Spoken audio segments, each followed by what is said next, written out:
Hola, ¿qué tal? Bienvenidos a un nuevo episodio de Películas e Ideología. En esta ocasión no vamos a hablar de una película actual, vamos a hablar de uno de los grandes clásicos de superhéroes, dirigida por Christopher Nolan, la trilogía de Batman.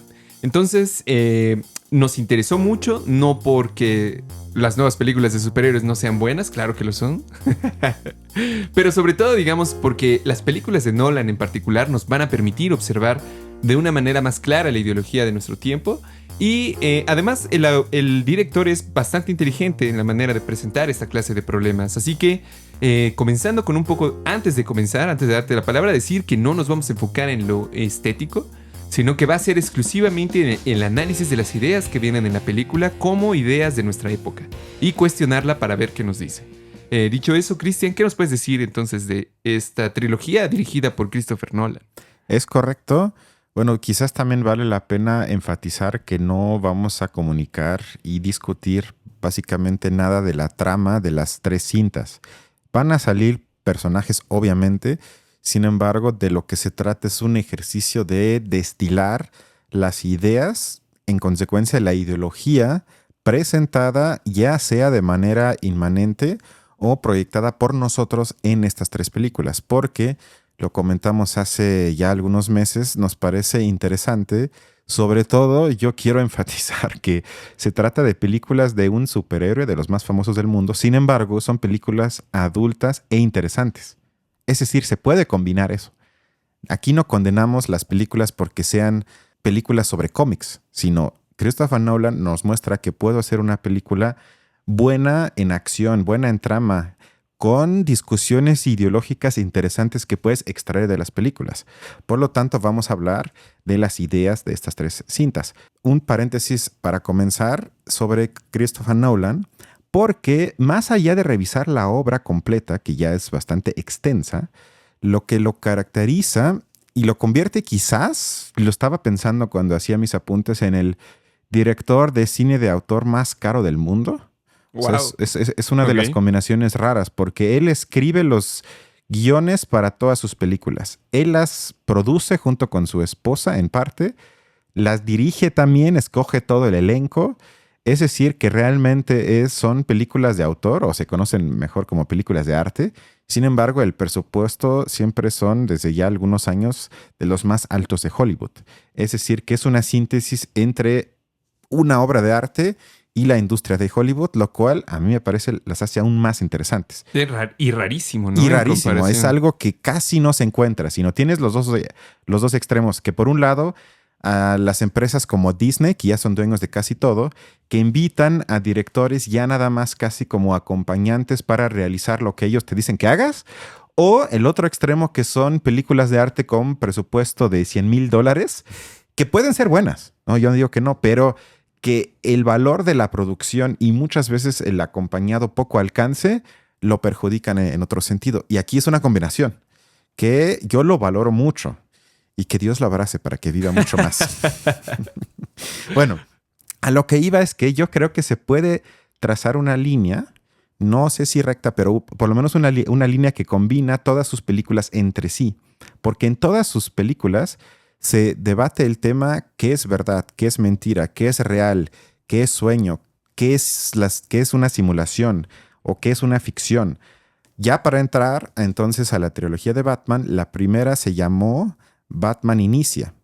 Como sugiere el título, lo hablamos antes de grabar, desde mi punto de vista es la que menos me interesa y menos pensamientos me provocó cuando la vi, ya por seguramente quinta o sexta vez, que yo lo leo más como un prólogo de psicologización del personaje principal, es decir, de Bruce Wayne, que es Batman.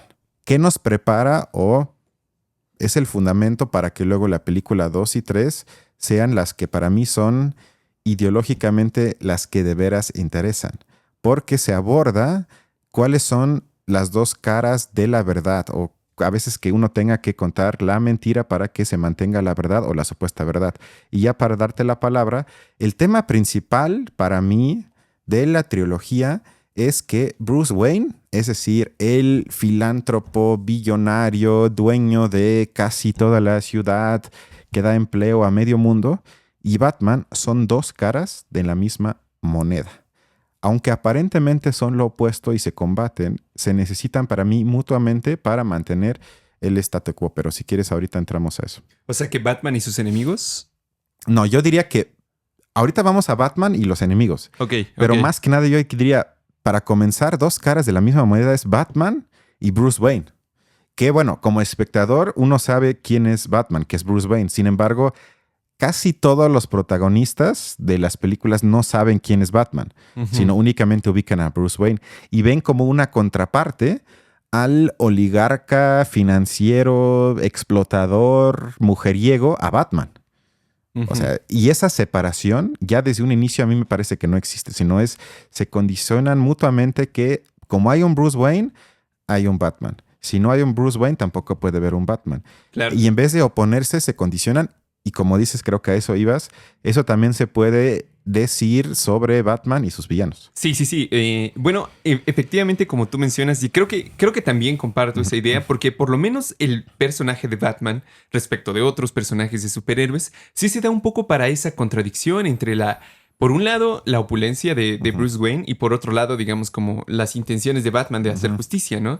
Pero sí, digamos, creo que en esta serie de Nolan se deja ver que por un lado, esa condición no sé si decirlo privilegio, pero sí de elitismo, es lo que finalmente le permite a una persona como Bruce Wayne romper la ley en favor, digamos, de También, los sí. valores que él quiere. O sea, porque hasta cierto punto sí creo que hay una distancia entre Batman como superhéroe y el resto de superhéroes. O sea, creo que en general Ujú. Batman, a diferencia del resto, no pretende, digamos, como llenarse un poco de la gloria, ser como el valor moral, el faro de todo eso, sino que hasta cierto punto renuncia a eso. O sea, como que más bien lo que reclama para sí mismo es un poco la agencia de las personas por hacer cumplir la justicia ahí donde el resto de la ley no se puede. O sea, creo que va un poco por ahí el personaje de Batman, que en el contexto de Nolan se complejiza, como tú lo acabas de decir, pero que finalmente creo que sí en la primera película se ve muy claro de que está Bruce Wayne en búsqueda de cuál es el camino ideal que debo de tomar, ¿no? Y que finalmente Ra's al Ghul le dice, bueno, tienes que venir a este otro camino que es diferente, que te va a permitir lograr otras cosas. Pero sí, como tú dices, hay como una fusión entre los dos personajes y en el fondo solamente puede ser Batman porque es Bruce Wayne, ¿no? No, y yo iba más bien al punto que quizás se explica mejor si uno piensa de manera paralela la película de Batman, o estas tres, si quieres, con la del Joker. Si se Ujú. imaginan que eso sucede supuestamente en un universo compartido, con años separados, pero vamos a decir que casi al mismo tiempo. ¿Y qué es lo que vemos? Por un lado, la sociedad oligárquica neoliberal que produce sujetos como el Joker, que eso Ujú. lo vemos en la película, precarios, maltratados, explotados, sin futuro, sin seguro de salud. Es decir, que en un ambiente socialmente creado que desde luego está dominado por violencia en todos los sentidos. Ujú. Pero eso es condicionado y provocado por el sistema oligárquico presidido por el oligarca principal, la familia Wayne. El padre creo que es Thomas Wayne y luego su hijo Bruce Wayne, que es Batman. Pero si no hubiese ese sistema de explotación, es decir, de una pirámide que hay unos pocos que tienen tanto y la mayoría que no tiene nada, no hubiese las condiciones de violencia que hacen necesario, entre comillas, a la figura de Batman. O sea, él mismo genera las condiciones que luego dice que tiene que combatir. En la vida real me recuerda a personajes como Bill Gates o como, bueno, muchos billonarios en el mundo que abren sus fundaciones filantrópicas, que honestamente los veo preocupados por el mundo, pero o no quieren entender o son cínicos, que por un lado generan las condiciones que luego dicen combatir. Y ese efecto quería yo ejemplificar con Es cierto, el es hecho de cierto. que son dos caras de la misma moneda. Si no hay Bruce Wayne, sino si hay una sociedad más igualitaria, pues ya no ocupas Batman, sino como hay uno, pues ocupas al que lo combate. A eso iba. Sí, sí, cierto, tienes razón. Bueno, concretamente en la segunda película, que es la de Dark Knight, seguramente la más exitosa de las tres, la más famosa, con el villano más icónico de la historia del cine, toda la mística que envuelve esa cinta, el personaje que se suicida pero que gana el Oscar, o sea, muchísimas cosas. Aparte, sí me parece una muy buena película. Pero en esa lo más interesante para mí es el final. Porque ¿cuál es el final de la película 2? Batman decide rechazar contar la verdad, opta por la mentira pública, aunque Harvey Dent, el personaje, el segundo villano, digamos, de esta cinta, es el responsable de los asesinatos al final de la película. Batman asume la culpa y así él dice que las personas a veces merecen más que la verdad, que su confianza debe ser recompensada. Lo que vemos es que la mentira estabiliza la sociedad y el sistema. Las similitudes, y eso ya soy yo, con la política exterior estadounidense son, por supuesto, pura coincidencia. Es decir, que hay para mí una constitución negativa de la visión de la naturaleza humana. Se asume que las personas no podemos soportar la verdad. Se nos tiene que mentir. De lo contrario, esto sería un caos, la anarquía, la gente ya no seguiría las reglas, sino por el bien de todos se nos tiene que mentir. Y eso es el seno, de nueva cuenta para mí, es mi lectura de la película, de la constitución ideológica del liberalismo de hoy, que asume que hay ciertas cosas que no se pueden compartir con la sociedad y que eso garantiza que no caigamos en algo peor, que ahorita va a ser mi siguiente comentario, que eso se ve en la película 3. Que eso es la visión liberal de Nolan, que él mismo además se asume como liberal. O sea, él creo que comparte el final de Batman. Él lo escribió y dice, es que sí, a veces como Estado, como gobierno, se nos tiene que permitir, vamos a llamarlo de esa forma, mentirles para con eso garantizar el statu quo, para que el sistema siga. Y como izquierda, pues me parece por lo menos cuestionable esa forma de infantilizar al sujeto pueblo. Es verdad, o sea, yo creo que sí tienes razón, particularmente, digamos, creo que se puede ver mejor en la frase final de la segunda película que es trillada en general, pero tiene sentido, que dice, o mueres siendo héroe, o vives lo suficiente para convertirte en villano. Bueno, lo que le dice al final la reflexión es, necesitamos que Batman sea villano ahorita. No queremos un héroe, necesitamos a alguien a quien echarle la culpa, a un sí, o sea, un grupo, en vez de que sea un grupo, que sea una persona nada más, justamente para evitar que todo el malestar estalle, sino que tengan un referente contra el que poder dirigir su malestar, ¿no? Hasta cierto punto. Pero como tú dices, y también, digamos, yo creo que es en parte la genialidad de esta película, que se escapa también, creo yo, a las mismas intenciones de Nolan, porque a mí, digamos, el caso de Harvey Dent, o sea, que finalmente representaba todo lo bueno, todo lo positivo, como esta utopía, por así decirlo, el político bueno, sí, que finalmente, digamos, se encuentra más bien con un poco la realidad, diría yo, la realidad de la violencia, de que no es cierto, de que no puedes gobernar para todos, de que no hay una idea utópica de sociedad en la que todos estemos bien. Siempre es una decisión.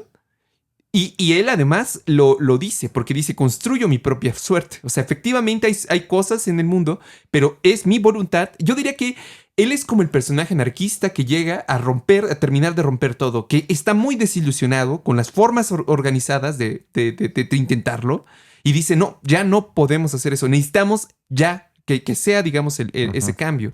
Y por otro lado, también Guasón siento yo que es algo similar. O sea, es como la prueba hasta cierto punto en general de que las personas no son tan civilizadas como dicen que son, ¿no? Sino que en general, en cuanto pudieran, muchas se comerían a todas, ¿no? Y a mí me encanta ese experimento final de las bombas en cada barco, porque uno de los barcos se nos deja ver que lleva reos y en el otro más bien van...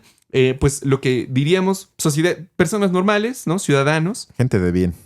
Gente de bien. Y justamente el punto es lo que le dice Guasón, o sea, realmente pues acaba con la escoria, ahí está, ¿no? Todos los que están en la prisión son escoria, según tú, ¿no? Pues masácralos a todos, vuélvete un genocida tú. Y eso, digamos, yo siento que sí es una situación límite que prueba muchas veces, pero que yo lo he visto, por ejemplo, en estas, no sé, como juicios positivos a linchamientos, por ejemplo.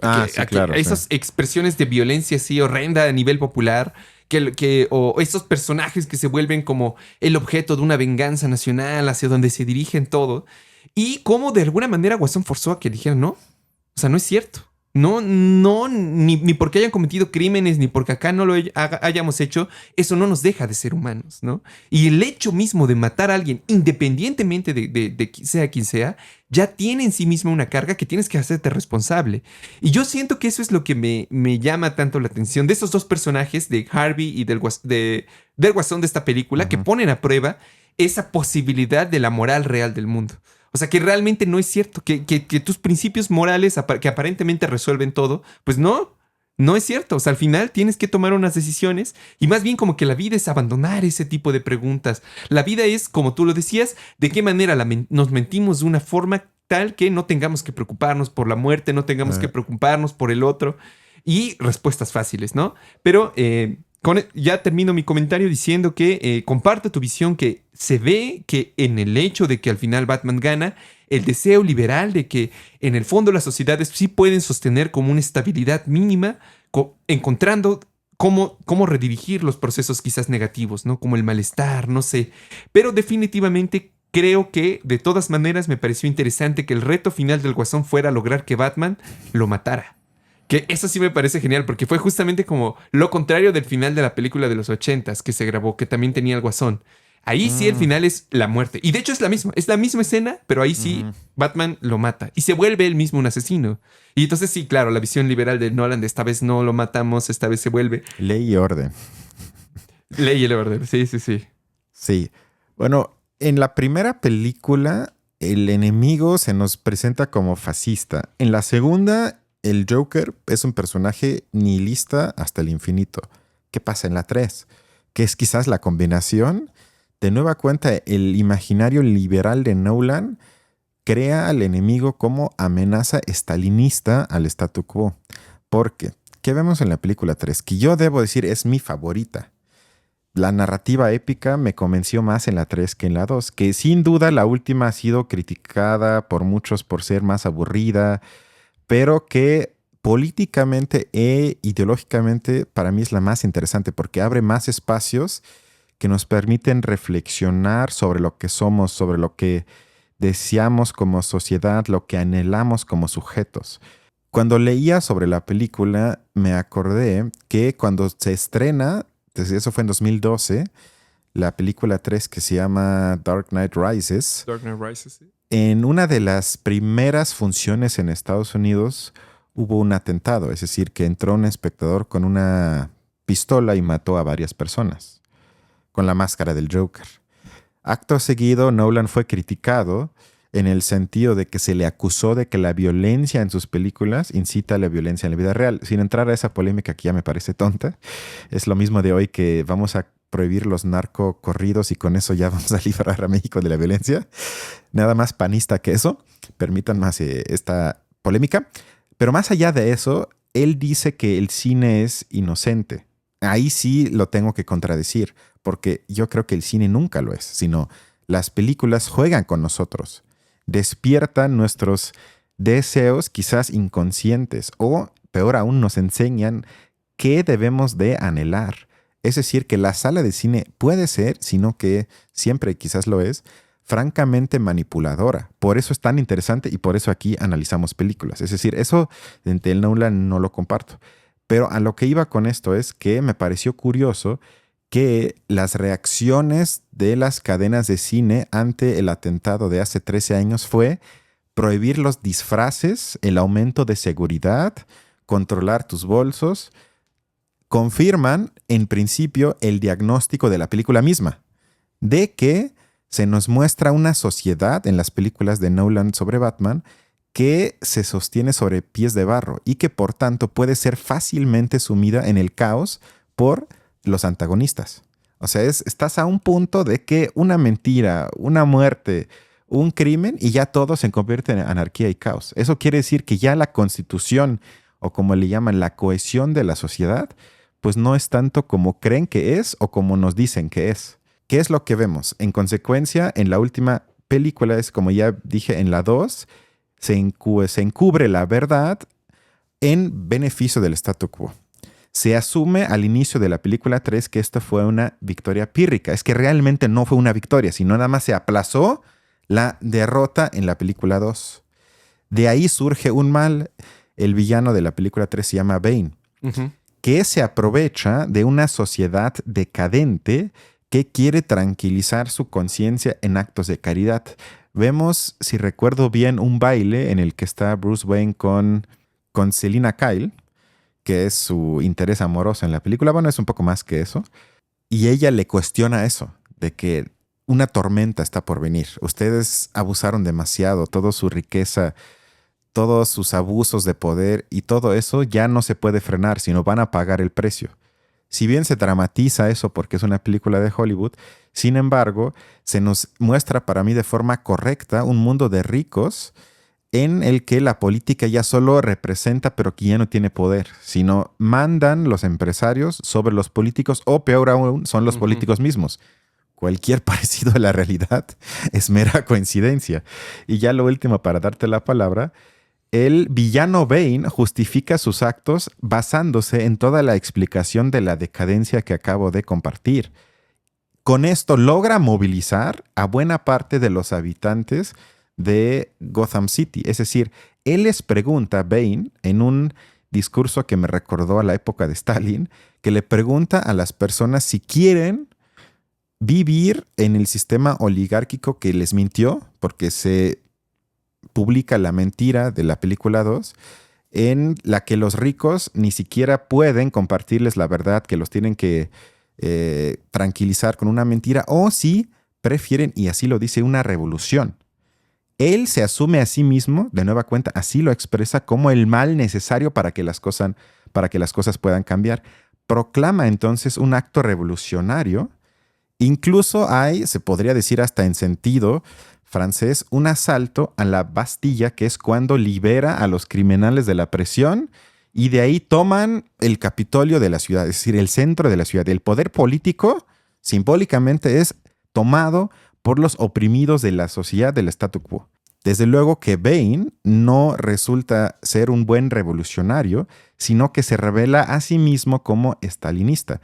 Vemos que se llevan a cabo actos, vamos a llamarles juicios de espectáculo, que de nueva cuenta me recuerdan un poco a los juicios de Moscú del 37, que son un espectáculo para eliminar a enemigos políticos, económicos, es decir, cualquiera que se oponga al proyecto que se impuso, se tiene que eliminar tal cual.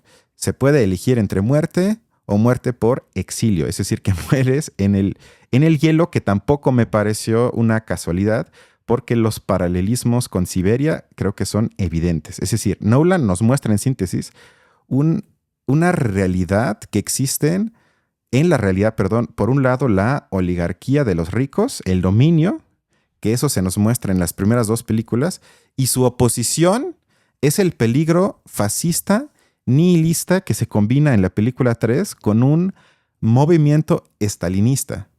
No nombra una salida de eso. Es decir, como espectador, o así lo interpreto yo, tenemos dos opciones. O nos quedamos con la pobredumbre de lo que existe, pero si queremos un cambio, si aspiramos a una revolución, vamos a acabar en el estalinismo. Por lo tanto, mejor nos callamos, aceptamos las condiciones que existen, porque por lo menos hay, entre comillas, ley y orden.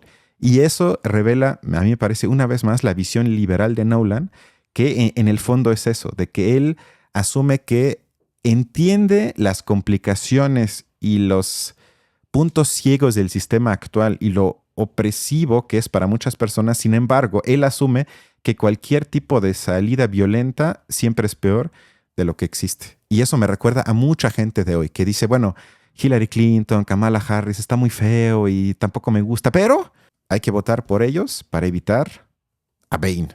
En la vida real sería Trump o Milley. Y creo que esa dicotomía es una dicotomía falsa, sino tenemos que abrir otra opción. Claro, pero también, digamos, hasta cierto punto, como lo menciona Zizek en defensa de la intolerancia, Ajá. hay algo de mágico en estos líderes. O sea, en estos líderes que justamente pueden romper las leyes. O sea, que este, digamos, esquema tan rígido, de repente llega Bane con una amenaza o el Guasón con otra amenaza y rompe absolutamente toda la institucionalidad. O sea, lo que tú decías, la fragilidad en realidad de esa Estoy de clase de acuerdo, sí. pactos. Lo que me parece interesante, sobre todo en las tres películas, particularmente en la segunda y en la tercera, es que sí también depende mucho de la percepción individual. O sea, que sí como que se le da cierta ¿cómo decirlo? Le regresa de nuevo la agencia un poco al individuo. Porque al final cuando Bane finalmente está intercediendo con ellos, con los sujetos directamente, ya no a través de partidos, ya no a través de instituciones, ¿no? Entonces como que regresa cierta agencia a las personas que de alguna manera también en el día a día se sienten sin poder. Sin claro, una capacidad real de modificar algo, ¿no? Y entonces llega alguien con un proyecto y dice, claro, tenemos que hacerlo. El peligro es, como tú lo mencionas, es que todo se salga de control, ¿no? Que de repente entonces lo que intentábamos se vuelve lo contrario. Bueno, creo que efectivamente en este caso nos refleja muy bien lo que Vivek Chiver, o sea, que justamente comentábamos que tiene un debate muy interesante con Zizek Jacobin. Él mencionaba algo que creo que es muy cierto, que es que en general se piensa que a lo mejor la estabilidad del orden social recae en que las personas están convencidas de que es lo correcto. Pero en una muy buena medida, como dice él, la estabilidad depende más bien de la estructura de clases. Ahí la pregunta, dice Chiver, no es tanto por qué las personas se rebelan, sino más bien por qué no lo hacen. O sea, por qué, digamos, hasta cierto punto se mantienen así. Y en este caso, en particular, Chiver menciona, bueno, ¿qué pasa con los nuevos, digamos, trabajadores que son por aplicación? Pues tienen muy buenas razones para no querer rebelarse. O sea, las razones mismas que les da el sistema se ahincan en ello. Digamos que las personas mismas racionalizan su propia condición y la defienden activamente. Y no es hasta que no vean algo que valga más la pena que entonces lo hace. Pero en particular, digamos, la película de Bane, como tú lo mencionas, se observa al final como ese análisis egoísta no sirve para nada, para problemas en general que dependen de la sociedad, ¿no? Sino que digamos, se enfrenta como a los miedos de las personas y eso es finalmente lo que termina por dirigir muchas de las cuestiones, que yo creo que eso sí pasa. O sea, sí pasa, por ejemplo, sobre todo en gobiernos muy populistas, que justamente ellos se dan cuenta de ese poder que tienen como los afectos y entonces se agarran de eso para seguir, digamos, alrededor de una idea de nación, pero que definitivamente le da muy buenas ideas o muy buenas razones a los individuos para apoyar a ese tipo de populistas. En gran medida, te digo, recuperan esa capacidad de agencia. O sea, en el fondo es eso, de poder decirle ya a ellos, ¿no? Y por el otro lado, Batman es más bien la posibilidad de romper esa ley sin requerir de las masas o del público mayoritario, ¿no? Sin la legitimidad, sin todos esos procesos, directamente poder resolver el crimen, la violencia, que eso sería como el ideal o el sueño mágico de los millonarios, ¿no? Que sin nada de eso, automáticamente hay algo que resuelva todo por sí mismo.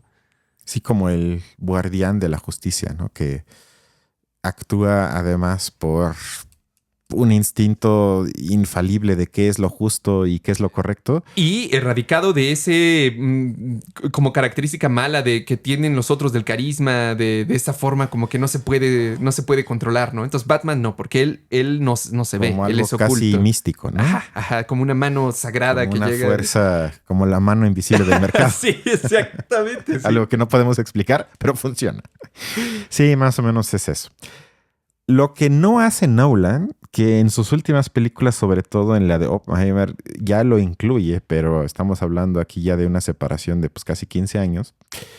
Y qué bueno que sea un director que evoluciona en sus obras, es que en las de Batman no me parece que llega a reflexionar el paso final. ¿Cuál es ese? Sobre el propio medio en el que estás participando, es decir, la industria del entretenimiento.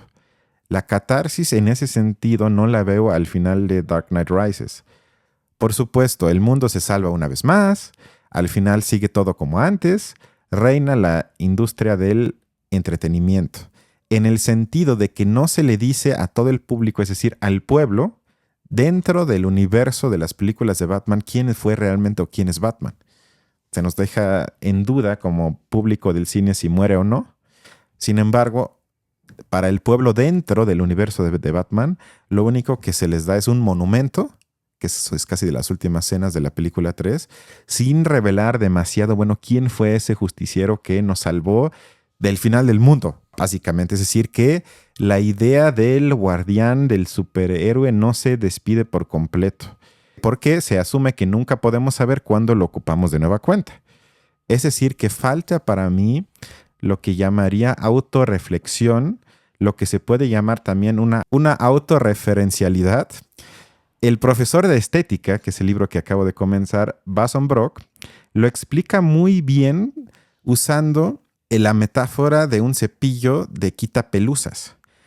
Porque dice que un cepillo de quitapelusas limpia la ropa de la suciedad, pero luego el cepillo queda sucio.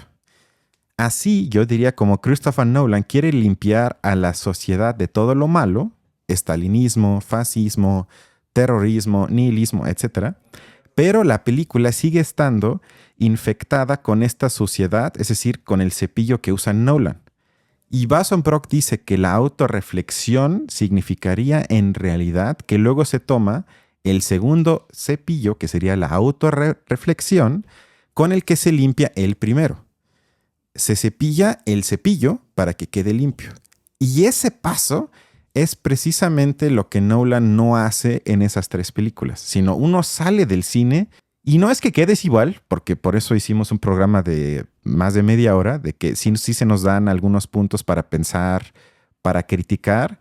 Sin embargo, el propio medio de producción del que él forma parte y además su máxima expresión, que es el cine de cómics, el más exitoso, de las películas más caras en la historia, ese cepillo para limpiar, el cepillo que usó en las películas para limpiar a la gente de todo lo malo, eso es lo único que me hubiera encantado. Sin embargo, sí me lo ha dado en sus películas posteriores. Bueno, sí, sin duda. Yo creo que eso sí es lo que termina de fallar, pero por lo menos podemos pensarlo, ¿no? Por lo menos nos podemos da esa pensarlo, opción estoy de acuerdo, de decir que pudo ser más. Pues sí, o sea, yo básicamente creo que en general ambos personajes, tanto el Guasón como Bane, son como los más interesantes representantes que van en contra de la planeación o de todo lo planeado, ¿no? Y me encanta que también van en contra incluso de los mismos mafiosos o que demuestran, digamos, cómo en el fondo son igual de empresarios, tienen igual de intereses, o sea, decepcionan como criminales, o sea, como verdaderos villanos, son malos. Ellos no hablan de empresarios buenos y empresarios malos, sino todos los empresarios son una mierda. Digo, por lo menos. Por lo menos, sí. Efectivamente, pero esa escena, digamos, del Guasón frente a todos los empresarios, ¿no? Burlándose de ellos. O sea, sí es decir que en el fondo, por más, digamos, y los narcos y todo eso, pues ellos tampoco quieren acabar con el Estado, solo quieren que siga manteniendo lo suficiente su negocio. Eso es lo único que les interesa, no la destrucción total. Y justamente, digamos, yo creo que ahí más bien nos haría falta un Guasón de izquierda. Como alguien que pretenda esa destrucción completa, esa contraplaneación, pero en favor de la izquierda, en favor de las clases sociales, porque eso sí no lo vemos en ninguna de las dos de las tres. Pero pensando en la última, digamos como que esa posibilidad de criticar desde las clases bajas a las altas nunca la da Bane. No. O sea, eso no es algo que aparezca detrás de ello. De nuevo, nos encontramos con un fin del mundo que es más fácil pensarlo así que el fin del capitalismo. Ahí ese sí no, ni siquiera tematizado. Pero creo que finalmente, te digo, o sea, para mí ese personaje, los personajes que tratan de destruirlo, tienen una mejor referencia en la película de Joker que salió después. O sea, creo que Joker sí logra hacer ese, por lo menos no dejarnos con una salida final donde complaciente, donde después va a venir la democracia, donde le van a dar sus medicamentos, va a tener... No.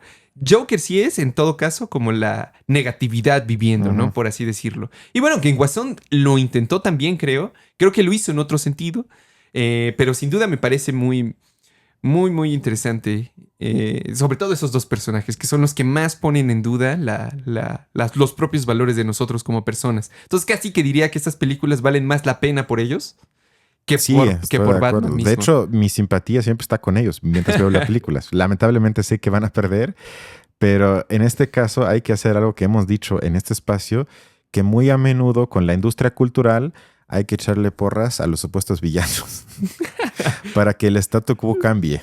Y que las películas a veces salen por mucho de las propias intenciones de los autores, ¿no? Salen, exacto. O sea, aquí es un director listo y que justamente por eso, sin que él lo pretenda, abre espacios de reflexión a través de sus personajes en las películas. Y ojalá haya más películas de superhéroes al nivel de esta trilogía de Batman. Es cierto. Que casi no. Lo que nos ha tocado más bien es comparado con estas tres, pues muy bajo de nivel y casi no hay nada que criticar o analizar. Y en este caso, Nolan sí nos ofreció muchas preguntas pues por lo menos interesantes para analizar y también para criticar. Sí, muy cierto. Pues nada menos que tengas algo más. No, pues nos Sería estaríamos... todo. Vean las 3 películas. Están en las plataformas, muy de fácil acceso y valen mucho más la pena que muchas películas actuales. Nos vemos entonces para la próxima, ¿no? Hasta la próxima. Hasta luego. Bye.